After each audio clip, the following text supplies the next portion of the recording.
Well, hi everybody, and welcome to the A-Level Sociology Year 11 into Year 12 taster lesson.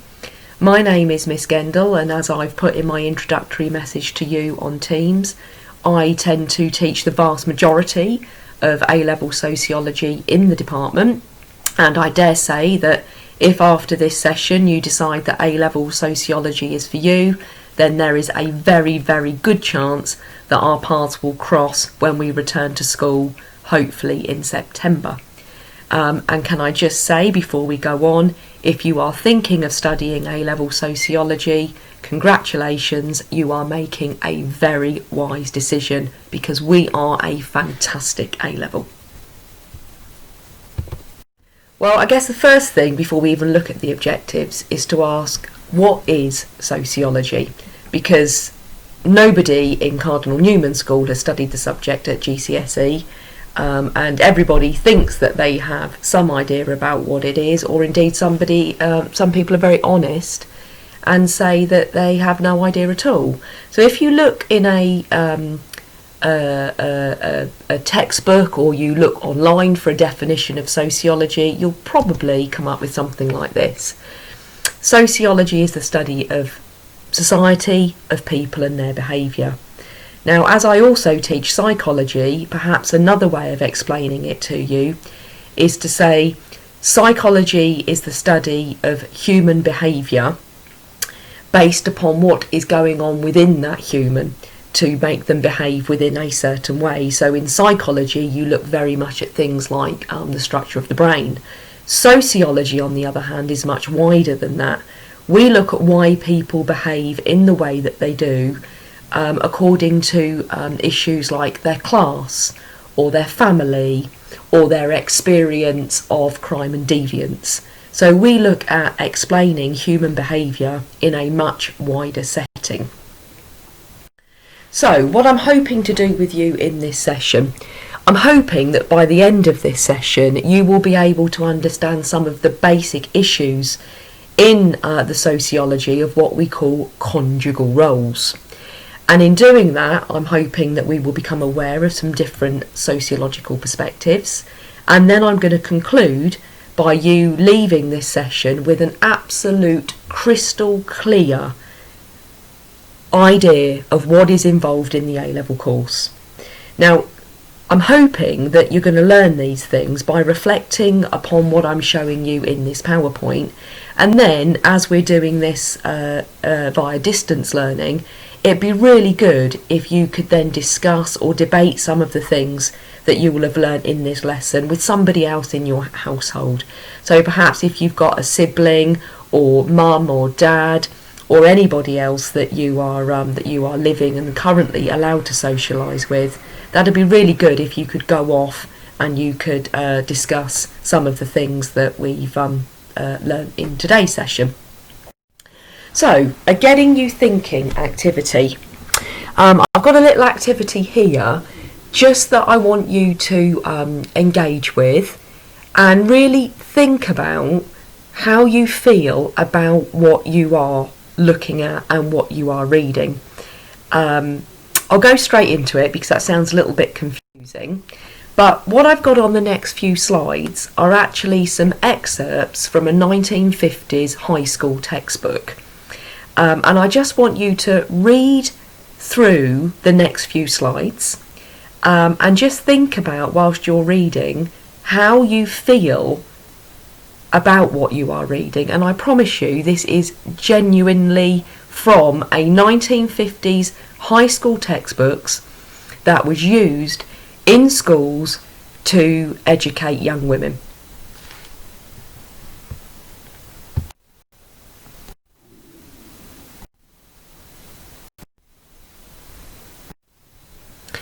Well, so as I've said, that was an excerpt from a textbook used in schools to teach girls how to prepare for their future roles of wives and mothers. Now, if you are of the female sex and engaging in today's session, how does reading that make you feel? And equally, if you are of the male sex and you're engaging with this session today, how did it make you feel? And I'm predicting that the ladies who are engaging with this session might very well indeed have a very different feeling than the gentlemen who are engaging with this session. But the bigger question that we're going to look at today is, you probably read that textbook and you're thinking, well, it was the 1950s, that was a lifetime ago. Things aren't really like that anymore. And I'm just going to take you through a few sociological arguments and get you to consider now what I call the bigger questions. Have the roles that women are expected to play in society really changed since the publication of that textbook? And then a slightly different question, we're now in the year 2020. In fact, we're virtually halfway through the year 2020. Do you believe that men and women now have equal roles in society? So, if I start off with the two sociologists, Wilmot and Young. Now, as you can see from this slide, in 1973, they actually published their research.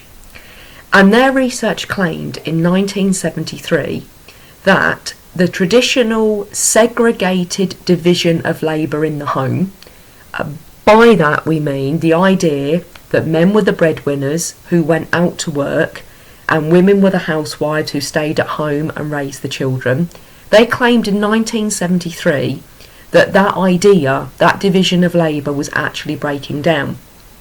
In 1973, they claimed that their research showed that the relationship between a husband and a wife, which is what sociologists call a conjugal relationship, was actually becoming more symmetrical. In other words, the roles between men and women were becoming more equal. In sociology, we use the term symmetrical. Now, just pause for a moment again and just have a think about why Young and Wilmot published those findings. Now, I'm not saying for a single moment that they made those findings up. In fact, on the contrary, that's what their research showed. But perhaps you've got some ideas as to what was happening in the 1970s that perhaps generated this evidence that the division of labour between men and women was becoming more symmetrical. Again, just pause for a moment and see if you can think of anything that might explain why Young and Wilmot came to that conclusion. Now, the one thing that you will learn in sociology is that sociologists disagree. And despite the fact that Young and Wilmot had very solid evidence to suggest in 1973 that roles were becoming more symmetrical, other sociologists actually disagreed, and they produced research that showed that Young and Wilmot had got it wrong, that the roles weren't becoming more symmetrical at all. Now, one of the reasons that they argued this was they suggested that when Young and Wilmot conducted their research, what they actually dealt with was the tasks that were highly visible. So they only included in their research the things that they saw men and women do. Other sociologists take big issue with this and suggest that actually a lot of the work that women are required to do in the household is mental and emotional. It's not visible. So they are undertaking an awful lot of work that Young and Wilmot did not factor into their research. Now, perhaps you just want to pause again for a moment and think about things like, if you and your sibling are having an argument, who is it, mum or dad, that wades in to restore the peace? If you're crying when you were little, you'd hurt yourself, who is it that soothes you? Who is it that you call for in the middle of the night if you're feeling poorly? Now, all of those sorts of things, other sociologists argue, are undertaken by women but were never factored into the work that was published in 1973, and therefore the conclusion is incorrect. The roles in 1973 were not symmetrical at all, and I think you can see where this is going. They're not symmetrical in the year 2020 either. What sociologists suggest is that at best women still carry what we call a double shift. What we have are women now doing paid work, but they're still doing most of the housework and childcare. Some sociologists go even further and say women don't actually carry out a double shift, they carry out a triple shift. And that means that women now find themselves doing paid work in employment, housework, like the cleaning, the cooking, but then all the emotional work that goes on within the household too. So again, perhaps you'd just like to pause and think for a moment. When you were little and you had a birthday party to go to, who organised you taking a card and a present to that party with you? In terms of dealing with friendship issues when you were younger, if you'd had a fallout with your best friend, who was it who was there soothing you, giving you advice on how to resolve that? Who is it in the household that knows what your favourite food, drinks, sweets are and made sure that you had them when you needed them? My money is on predominantly it will be the female of the household. And again, that is why sociologists take issue with that research published in 1973. The roles are not symmetrical at all. At best, women do a double shift. At worst, they do a triple shift. So there you can see one group of sociologists who strongly argue that families are not symmetrical are a group called feminists. And feminists believe that society is still working in a way to ensure that the power and the control of this domestic division of labour, of these segregated roles, remains firmly in the male hands. I'm sorry, gentlemen, but what feminists are suggesting is that even in the year 2020, you are not undertaking the same amount of work in the household as women. Why? Because feminists argue that once a woman has a status of a mother and a housewife, there is a lack of respect for her role. Some feminists even suggest that should a mother want to leave the house or have to leave the house to undertake paid work, then she is in fact damaging her children, and that children suffer as a consequence of not being raised at home by their mothers. Feminists also produce evidence to show that there are limited job prospects for working mothers.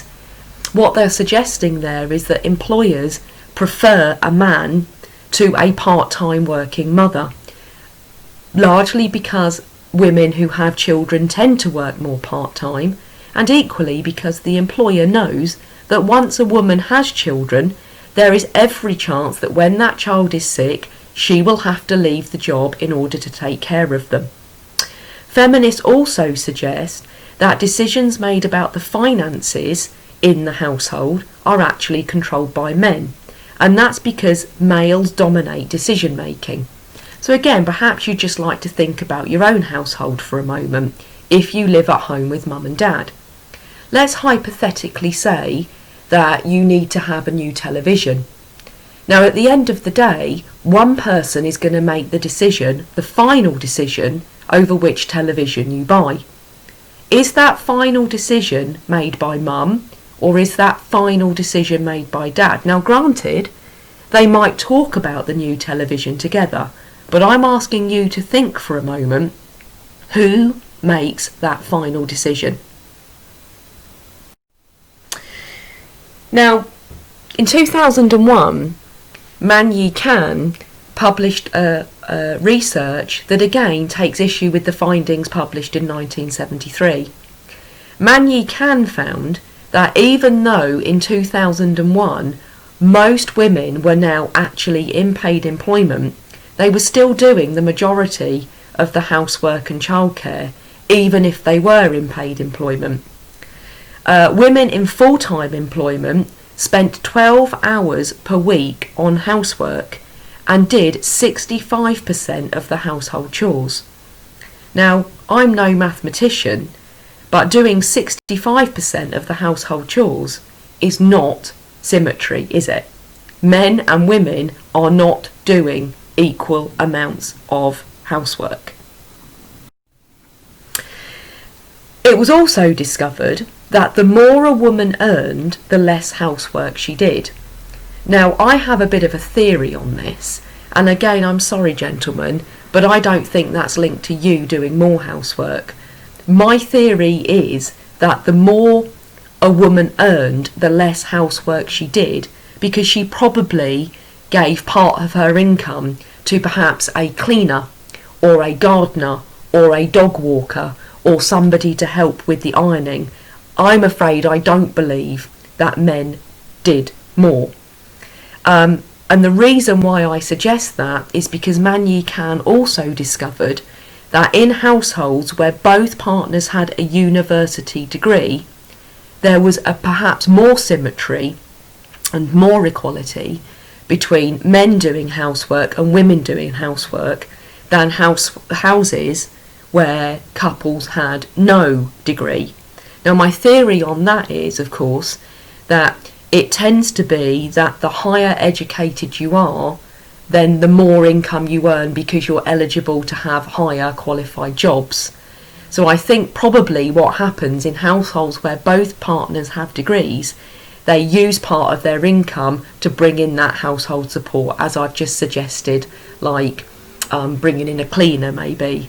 Whereas couples who live in households where there are no degrees might very well be in lower paid employment jobs, and therefore they don't have that surplus income to be able to buy in the help.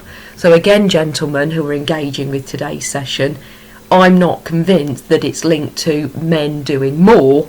I think the income is being used to buy in the support.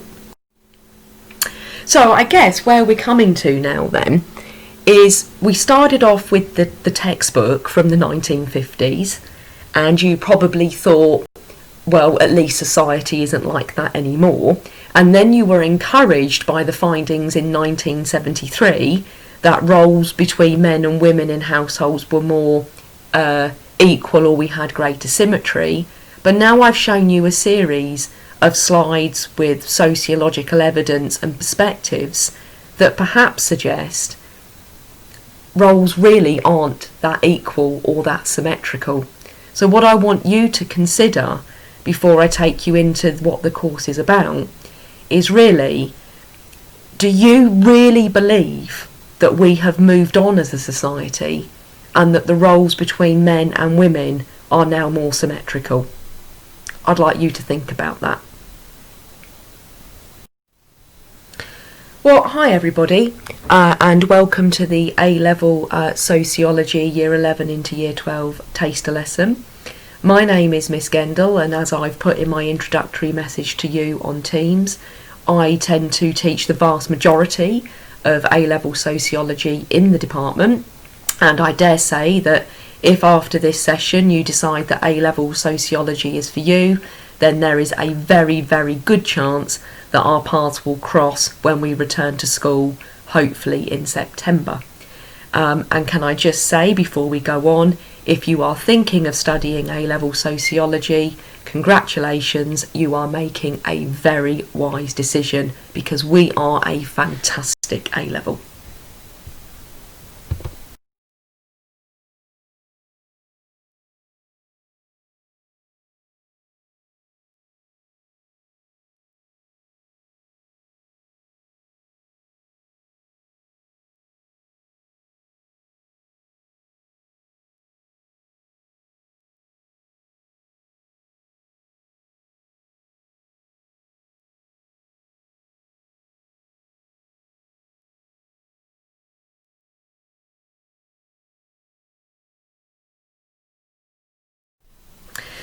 These are the topics that you will study.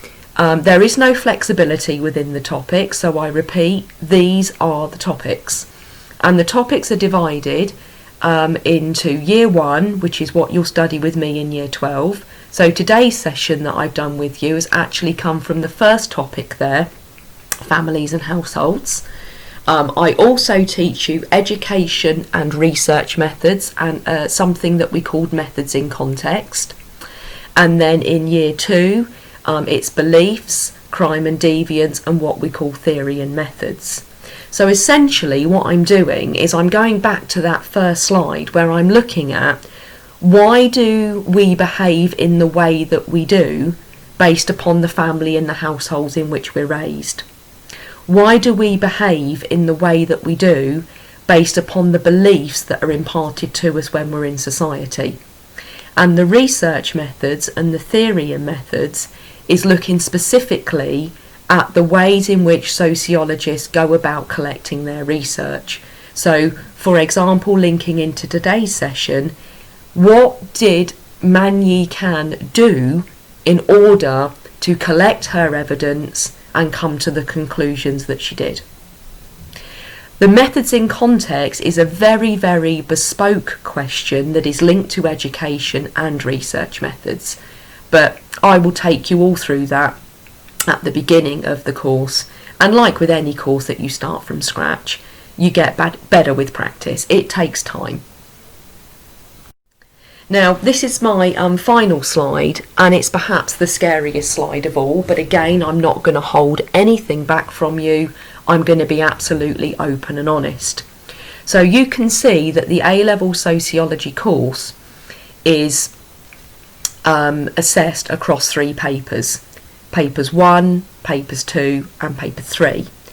Each of the papers is 2 hours in length, and you can see that each paper is worth 33.3% of the A-level.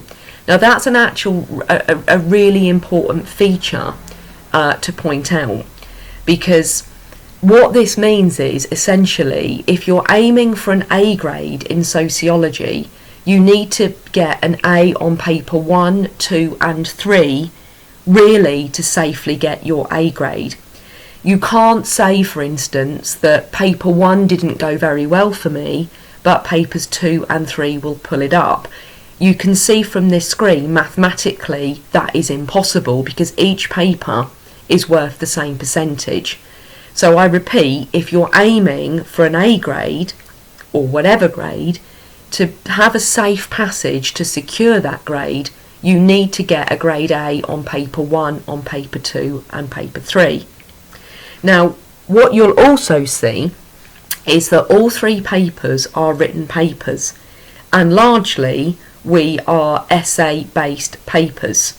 So if I can draw your attention to paper 1, you have a 30-mark essay question on education that sits on paper 1, a 20-mark essay question that sits on paper 1, and 2 10-mark essay questions that sit on education and theory and methods. Now 10, 20 and 30 marks questions are all essay-based questions, and in addition on paper 1 you have a short answer question worth 4 marks and a short answer question worth 6 marks. That is a massive order, a tall order to get through in 2 hours, but that's what you have to get through. And if you move across to paper 3, you can see a very similar setup on paper 3. This time on paper 3 you have a short answer question of 4 marks and a short answer question of 6 marks on crime and deviance, and then you have a 10-mark essay question and a 30-mark essay question on crime and deviance, and then a 10-mark and a 20-mark essay question on theory and methods.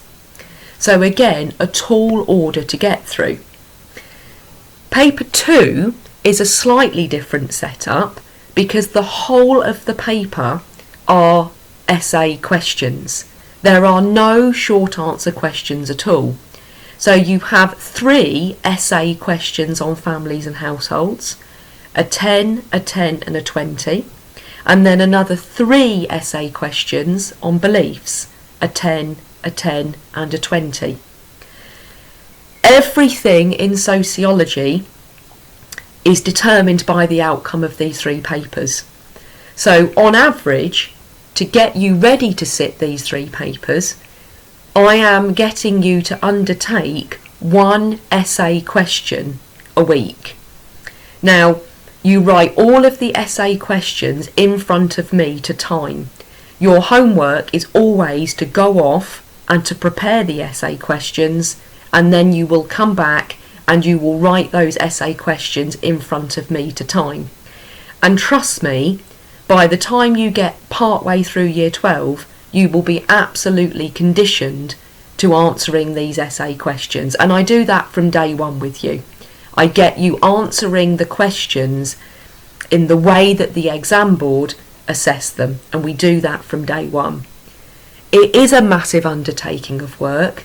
Any A-level is, but with practice, I get you there. And we get some amazing results in sociology, year after year after year. So I sincerely hope that I have whetted your appetite to study A-level sociology. The transition task for you is available on Teams, as are the details should you want to contact me, and I look forward to seeing you in September. All the best and God bless.